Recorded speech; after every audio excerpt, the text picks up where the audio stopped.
listening to Structure Talk, a Structure Tech presentation. My name is Bill Ulrich alongside Tessa Murray and Reuben Saltzman.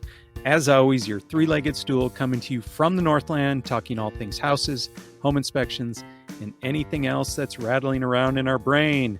Woo-hoo-hoo-hoo! Welcome to season number 4 of the Structure Tech podcast. It is extremely hard to believe that we have been doing this for nearly 4 years. What do you think of this? 4th season. Little experiment. Yeah. It's crazy. It feels like we just started. We don't even know what we're doing still.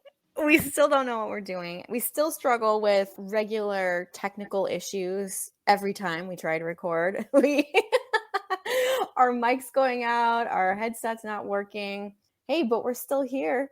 We're here. We're persistent. Some say we, maybe have a little bit of grit to just, stay determined to get this thing done on a weekly basis. But there's no pats on the back here. I'm a little bit surprised that we've been able to string all of these together, honestly. But I enjoy it. I enjoy the chance to pick on you building science and inspection people a little bit. So. I love all the stuff that we learn. I've learned so much from doing this podcast. Yeah. I know. Me too. We've had so many wonderful guests on. And I think we should take a moment just to thank all of our listeners too. Oh my gosh, we wouldn't do this if you guys were not getting something out of this too. So thank you to everyone who takes the time to listen to these ramblings about houses. Yeah. We often discuss what we want to talk about and then, off down a rabbit trail we go. Yeah, it's so funny between what our planning sessions are about what we're going to talk about and then what the show ends up turning into. Like, it's not at all what we meant to do, but we think it was a good show. Let's stick with it. Well, for example, today we're going to talk about gas appliances in bedrooms. Scintillating topic here, but there's more here to discuss than you might actually think. Now, I did want to say one thing, Reuben. As Tessa's shouting out to the audience, we'd love to hear from the audience. Where can they send comments? Please send questions, send corrections. We don't know everything. We're not even close to knowing everything. So if we say something wrong, please let us know. If you have questions, please let us know. And Reuben, where do they go? Yeah, you can go to podcast@structuretech.com. That's where to send thoughts, questions, barbs, whatever. We love feedback. And also, we frequently say, we're going to put those notes in the show notes. We probably don't mention this often enough. We transcribe all of this for anybody who's hearing impaired or whatever. We send it off to a transcription company, and then we have a human on our own team, Peter, who goes over all of it and makes sure that any glaring errors are fixed. And we put links in the show notes. It's a quick summary, and you can find that by going to structuretalk.com, and it's hosted on our website. And the podcasts are set up a lot like blog posts, where we've got a separate link for each one of our episodes. Excellent. Thank you. Okay. So let's get to the topic at hand. We discussed this a little bit on a previous episode, but we thought we'd dive a little bit deeper into gas appliances in bedrooms. What's allowable? People like to maximize space in their house. And oftentimes here in the Northland, we go deep and try to use that basement corner space as a sleeping area or something like that, because you can put an egress window in.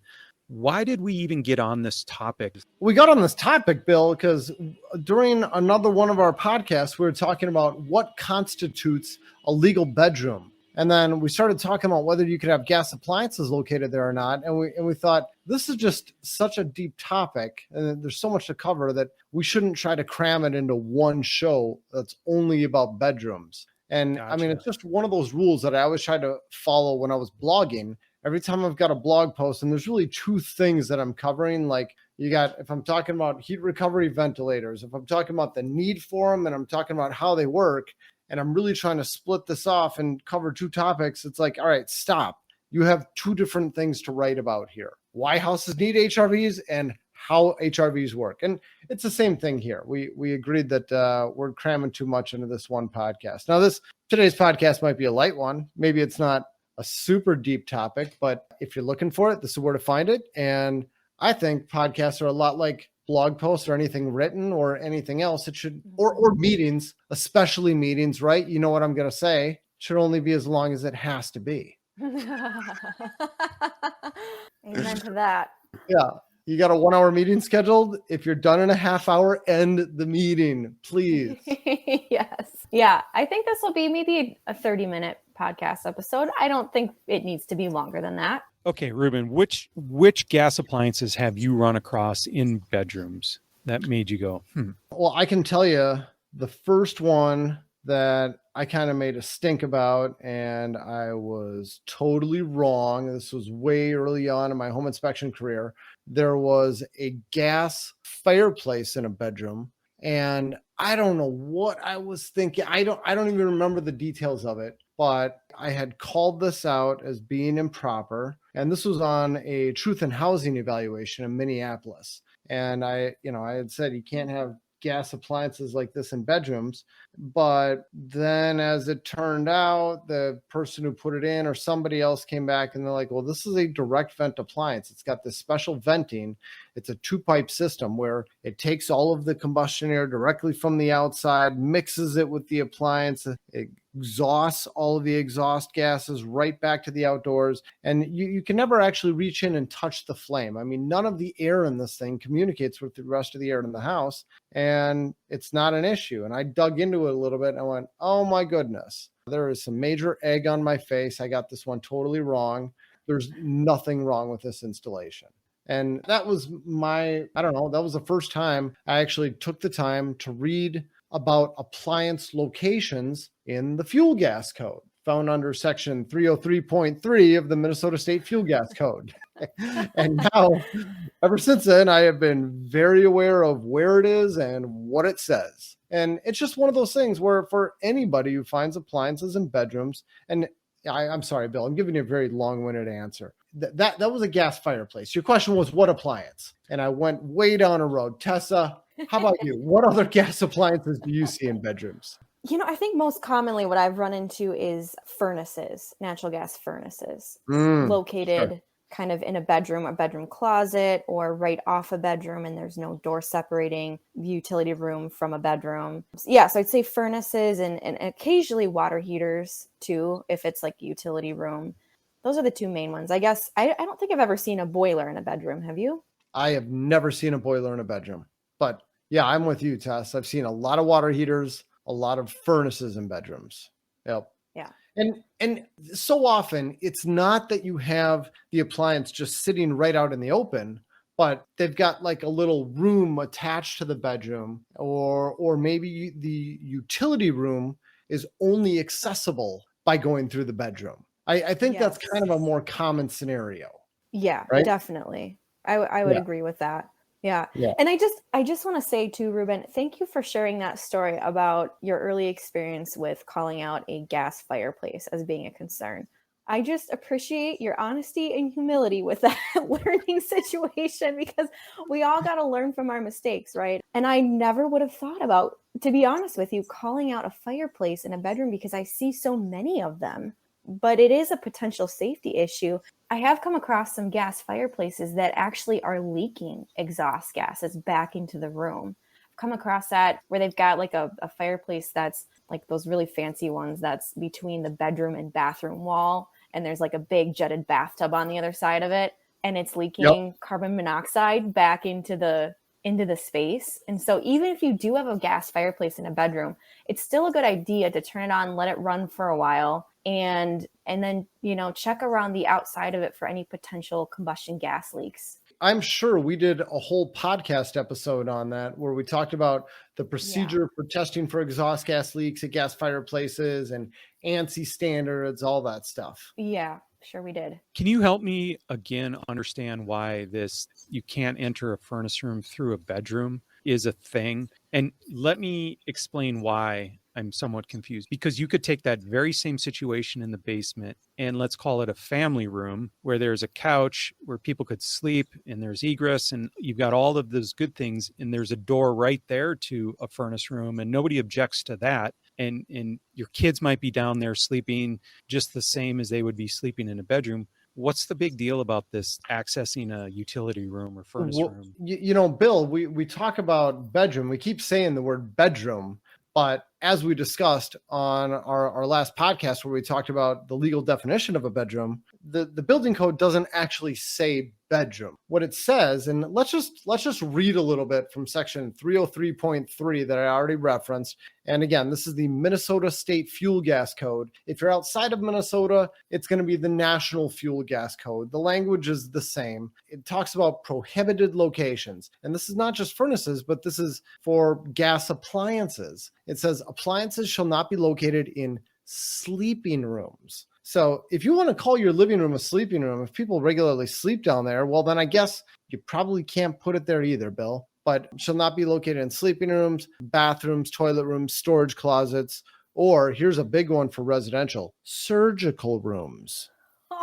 No, no, this is not a residential code. This is just a safety code, or surgical rooms, or in a space that opens only into such rooms or spaces, except where the installation complies with one of the following. And then they go on to list a bunch of exceptions. So the building code says you can't do it. And Bill, your question is, why can't you have a room that opens only into that furnace room? Well, what if somebody just leaves the door open? Then it might as well be located in the same room. So there's your answer, Bill. Now, if you got a living room in the basement and you're calling it a sleeping room, well, then I guess you can't do it. But most people wouldn't call that living room a sleeping room.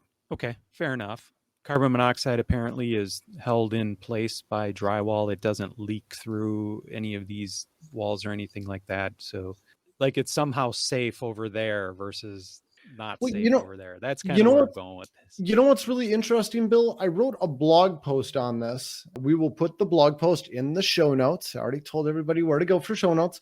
And I tried to find this reference before writing this post, and I could not find it. But I had an old version of the Minnesota State Fuel Gas Code, or it may have been the mechanical code at the time. And this was a version of the code written in the 80s. And I wish I had it so I could quote directly what it said, because I know I read it. But it said the reason that you're not allowed to have appliances in these sleeping rooms is because of occupants' tendency to use this as a heating and drying appliance. People have a tendency to take like damp clothes or damp towels or things that they want to get warm and put them on the appliances or around the vents to help warm them up. This is what it actually said in the gas code. From the 80s? Wow. Yes. Huh. And it said that's why you can't do it. Now, I mean, I'm sure someone's going to write in and say, well, that's not true, but I know I read it. Well, come to think of it, I guess like I have seen occasionally people use like, you know, the flue as a clothesline. I've seen people scrape things on that before, which is really scary. It obviously gets hot, and that could be a bad situation, starting some clothes on fire. But that is interesting. Yeah. There was no mention of carbon monoxide in the code. It just talked about occupants' behavior as being the reason for it. Now, maybe it's changed over the years. You know, granted, that was the 80s. I don't know. How long ago was that? 30 years ago? 40 years ago? I suppose it's 40. 30. Where did time fly? 30s, 40. Yeah. What year is this? What year are we in? Yeah. But okay. So we're getting into some specifics. So we just established that you're not allowed to have a gas appliance located in any of these places. Sleeping rooms, bathrooms are kind of the two biggest ones. And then there's some one-off specific things. And then it gives you this big exception. It says, unless the installation complies with one of the following. And then it gives you a big list of things. And it says, if it meets any one of these, then you can have the appliance in that location. Tessa, why don't you explain all of them to us? Let's take it one bite at a time here. Okay, so I think the first one is probably going to be if it's a direct vent appliance, right? Yep. If, like you said with the fireplace, if there's a pipe that brings combustion air in from the outside and then a pipe that exhausts that exhaust gas directly to the exterior, and all that combustion is happening in a sealed container, that kind of appliance is okay. So we see a lot of sealed combustion, you know, furnaces, high efficiency, the 2-pipe system, that would be okay. Tessa, let me get into some specifics here, Tess. So we're saying if you've got a furnace and it's got a PVC pipe coming out, it is a direct vent appliance, right? Oh, I see where you're going with this. Well, we do see some high efficiency furnaces that get installed with just one pipe. where the one pipe is going to the exterior and that's venting all the combustion gases to the outside.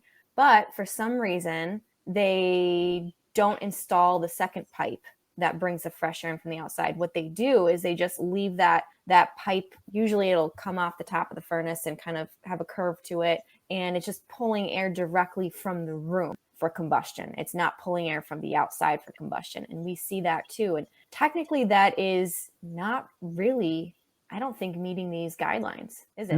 No, that, and in every one of those furnace manuals, they have installation instructions for a direct vent and a non-direct vent installation. And that would be considered the non-direct vent installation. And it's got different clearances required to like openable windows and all this other stuff. Okay. But yeah, you're right, Tess. It definitely does not meet this exception. Okay. That's good to know. Yeah. If you see a furnace with just one pipe coming off it to the outside, that would not be okay. You'd need to install the second pipe. Okay. What's the second one, Reuben? The next one, and this is one, I don't know if I've ever even seen this. It kind of touches on what I was just talking about. It would be a vented room heater, a room heater. Now, I'm thinking of like one of these little freestanding gas units, those really old ones that would get dangerously hot. Yeah. You could have a wall furnace. Those things had very low BTUs. Can't remember the last time I saw a wall furnace on a newer home. Those are old. No. You could have a vented, a decorative appliance, and that's basically like a gas fireplace. You could have a vented gas fireplace, a vented gas fireplace heater, or decorative appliances, all these different things. And then you got to have a room that meets certain volume criteria. And we're not going to get into all the specifics, but I've dug into what this means. And you know, the code's going to tell you, look under section 304.5 and calculate how much volume you have in the room. You need a big room to do this. And I looked at what size room you might need for, say, a 30,000 BTU fireplace, and it was gigantic. So if you have a big enough room, you could have one of these appliances. This is kind of a one-off. This is not a common thing. And I don't see enough of this to really talk very intelligently about it. I'm trying to think of a situation where I've seen something like that, and I honestly can't. Yeah. Again, can you define what a decorative appliance would be? Well, there's two types of gas fireplaces. One of them is a decorative gas appliance, and that's a gas fireplace that's manufactured to ANSI standard Z2150. And it's where you can't have a thermostat on it. It's only there to kick on, provide some beauty to the room. It might provide some incidental heat, some ambiance. That would be a decorative appliance. Now, if it's manufactured to Z2188 and you can have a thermostat hooked up to it, then it's also a heating appliance. You can use it to provide heat to the room. Now, your next question, I know, Tess, you're going to ask, well, what's the difference between the two? And the difference, this is my laugh out loud answer. I'm not being serious in this. This is tongue in cheek, but the difference is the standard that they are certified to. I can't tell by looking at them. Yeah. No, the only way you'll know is by looking at the little data tag usually somewhere underneath it. Yes. Right? Yes. Yeah.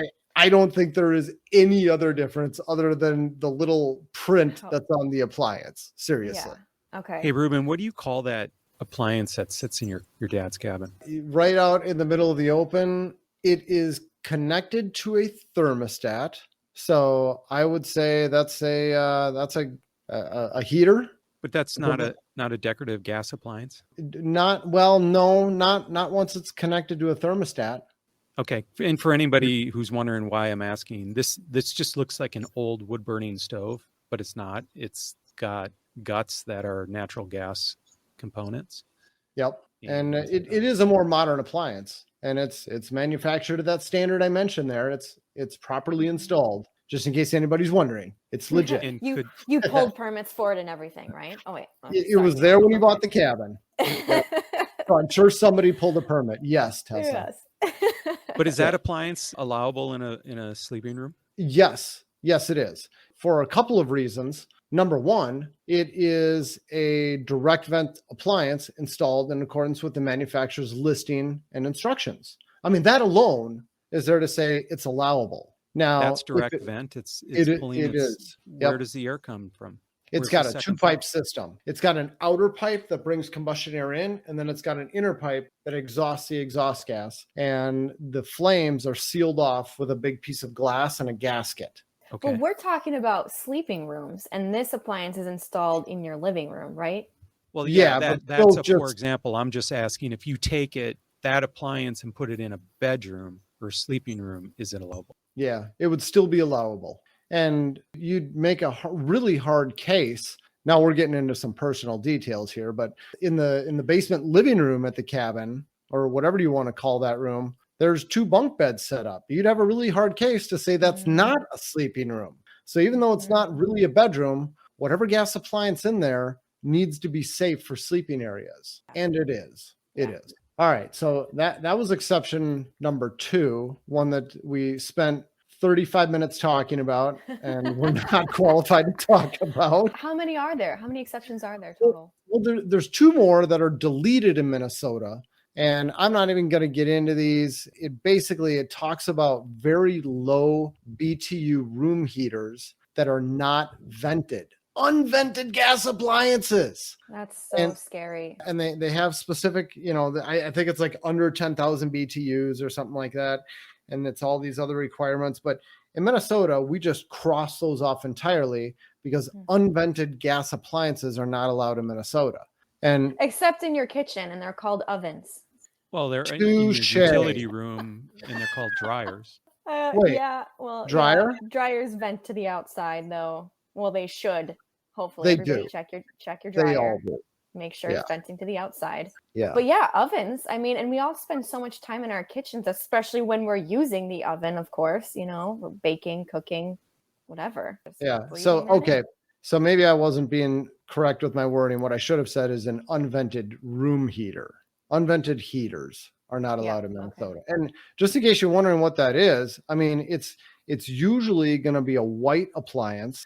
It gets mounted in a wall and there ain't no vent. It just vents right out the front. And you may not know that's what you got the first time you see it. I know one of the inspectors on our team saw one for the first time this year, and they didn't know what they were looking at when they saw it. They didn't realize this is an unvented appliance. And just because they're illegal in Minnesota doesn't mean that you can't buy them. Yeah. I mean, people still sell them. People still put them in their houses, but they're not allowed. In Minnesota, we don't see a lot of them, but I would think in some southern states where houses, were not built with like a central heating system, where they didn't have boilers and they weren't using a furnace and all that. I'm thinking like Louisiana or Florida, or I don't know, maybe even Texas too, where they've got maybe each room has a kind of a space heater somehow, or a built-in wall heater that maybe they run across these more. I'm totally speculating. I don't know. It'd be curious. They're probably like the fish house heaters that go right through the wall, directly out the wall. And so there is some venting, but burns the air on the inside and exhausts to the outside. I'm curious, anyone listening to this podcast who inspects in the South or has a house in the South, and you've got these like individual heaters for each room, let us know. And are you as aghast to them as we are? When you come across them, when you see them, I just wonder who puts these in their house. Who thinks this is okay? And do they still use them down there? Yeah. Yeah. And, part of the reason we don't like them is the potential carbon monoxide issue. But let's just say, I know they all have like this CO sensor and or an O2 sensor. It shuts down if it doesn't have enough O2. And, some manufacturer is going to send us an email. Ours are safe because blah, blah, blah. Yeah, fine. Don't care. Maybe it's safe, but all of that exhaust gas coming into the house isn't good for the house either. That's a ton of moisture you're pumping into the home. We already have a hard enough time dealing with humidity in houses during the winter in Minnesota, and that huge difference between inside and outside. You end up with condensation problems. Don't tell me you're not going to have condensation problems venting this appliance into your house. Good point. Man, I had a flashback of a house before I worked at Structure Tech, when I was working at this home performance company that had huge condensation issues in the wintertime in their house. And they were having, I remember they called us out, and it was like a 1.5-story house, and upstairs they pulled a picture off a wall, and there was all this mold growing behind it, and the walls were just slick with moisture. And they were using a gas space heater in this house. And I remember I like calculated out how much water was being pumped into this house, and it was a ton. They didn't have any ventilation, and the walls were cold because they weren't insulated, and it was just a nasty mess. How much moisture those things pump out. So yeah, good point. Yep. Okay, Reuben, I just have one thing to say. You can use those heaters in, and they're not a problem, because you just said, don't tell me they're not a problem. So I'm going to tell you they're not a problem. How dare you? An unvented gas space heater. And it just doesn't depends. cause moisture problems. I'm just needling you, man. Sorry. I don't buy it. You could say it, but you know. It got Gosh. through somebody's standards Prove of it. testing somewhere along the line. It's Oh, in man. Minnesota. Okay. Well, and just because something gets through testing standards or whatever, how does that make it? Okay, good, now right? you're opening up a whole can of worms. The code says you refer to the manufacturer's like ratings and testings and stuff like that. And if they say it's okay, then isn't it okay? Yeah, there's two different things here. There's occupant safety, and then there's building performance. And I think a Mhm. huge reason they're not allowed in Minnesota is building performance. All right. Yeah. Cool. Okay. Any other appliances that we've missed? Well, you could take all of these appliances and you could go to exception number 5. And this is kind of the other big one. The two big ones we see, one is the direct vent appliance, and the other is this one where you take that appliance, you put it in its own room, and then and that room can open to the bedroom or closet or whatever, but you make sure that it's not used for any other purpose. It's just the appliance room. It's not like a storage closet. And then you got to provide a solid weather strip door and put a self closer on there. So it's sealed off from the rest of the room. And then you provide some combustion air for that room. You have some type of tube coming into that room to provide combustion air for the appliance. You do all that and you're good. You can actually have that room attached and only accessible through the bedroom or bathroom. And just to clarify, that combustion air is basically, it's just a tube that brings fresh air in from the outside, directly from the outside. Directly from the outdoors. Exactly. In accordance with section 304.6, of course. Yes. I think I've seen that situation a couple times. It's a way of getting around one of these installations to make it a legal install without having to replace your appliance. Yeah. It's not that big of a deal to do this. Sure, it's not, but it seems like a wonky approach. But Little people wonky, do weird things. but it can happen. And then of course there's one other exception, and this is a new one that recently got added, is that you can have a gas clothes dryer in a bathroom or a toilet room as long as you've got an opening that's at least 100 square inches and it goes to a space outside of a sleeping room or bathroom or something like that. So you got to have a way to bring air into that room. And then you can have a gas dryer located, say, in a bathroom. And I bring this one up, well, number one, because it's on the list. But number two, I used to live in a townhome in St. Louis Park that had that exact setup. Now, going back, I actually can't even remember if it was electric or gas. Odds are it was electric. But I had that exact setup that we're describing. Had a washer and a dryer in the upstairs bathroom. Can you talk just briefly about gas dryers? Obviously, you exhaust the moisture out through the vent. Do the exhaust fumes also get collected, and are they dispersed out through that same vent? That's exactly right. Yep. And what does that look like? I mean, are those fumes just rising up, and then as that air is moving out, they just sort of collect in with the moist air and on away they go? That's the idea. Yeah. I don't know what the BTU rating on a clothes dryer is, but I got to think it's fairly low. I've never actually looked. Do you know what it is, Tess? No, I haven't either. It's a project for Reuben. I was going to ask about dryers because you see dryers in walk-in closets sometimes, and those are inside of sleeping rooms in theory. Yeah. And I was just wondering how that sort of meshed with this conversation. Well, the old Google machine tells me somewhere between 20 to 25,000 BTUs is average for a clothes dryer. So pretty low. Okay. I think we've done appliances inside of sleeping rooms about as thoroughly as you can do them. This is way more than I thought we had to talk about. we go down the little rabbit holes. That's all right. This is a really specific topic, but it's a fun topic. I mean, I don't know. It's fun discussing this stuff. And speaking of that appliance I mentioned in your folks' cabin, you talk about people possibly putting combustibles on top of a gas appliance. Well, that one's real easy to put things on top of because it's a box in your room, and you could very easily get in trouble with something like that. But yeah, although I'm sure nobody at my parents' cabin has ever laid a towel or swimsuit on there to dry out. It's never happened, Bill. So don't even suggest it. Although, you know what has happened? Heat. It's that, and there's baseboard electric heaters. It has been used for primary heat many a time, because there's one of those, what do they call it? Like a saver switch, where the electric heat will only run during the evening to get a better rate. Yeah, off peak. Not saver switch. We'd come up to the cabin during the day. We'd get there at, say, 3 p.m. on a Friday, and the off-peak system is still suppressing your electric heaters, and somebody turned it all down. And so you get there and it's 50 degrees, and then none of the electric heaters will kick on until 7 o'clock at night or whenever it is. So we would crank up those gas appliances for sure. Wow. We would rely on those to get the heat up. Definitely.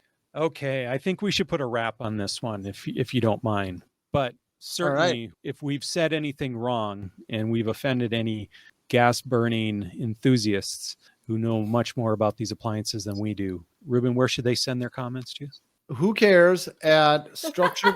No, just kidding. It's podcast at structuredtech.com. We care.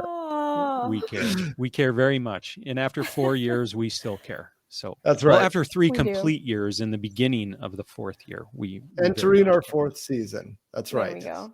Very good. Episode 1, season 4. All right. Well, let's officially put a wrap on this. You've been listening to Structure Talk, a Structure Tech presentation. My name is Bill Ulrich, alongside Tessa Murray, Reuben Saltzman. Thanks for listening. We really appreciate you guys being here, and we will catch you next time. For more information on how we can provide you with the right information about your home before you buy or sell, contact us at structuretech.com.